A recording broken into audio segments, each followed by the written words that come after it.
Broken dryer? Yeah, us too. My husband bought this kit to fix it.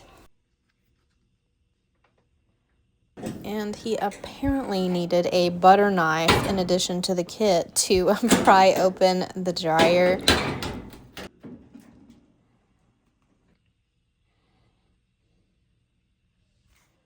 After he got it open, he detached the sensor from the door, and then he also unbolted everywhere that he needed to be able to get to it well.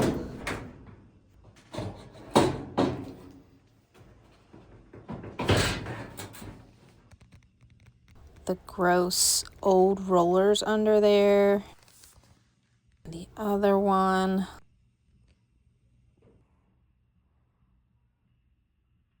And then the new one.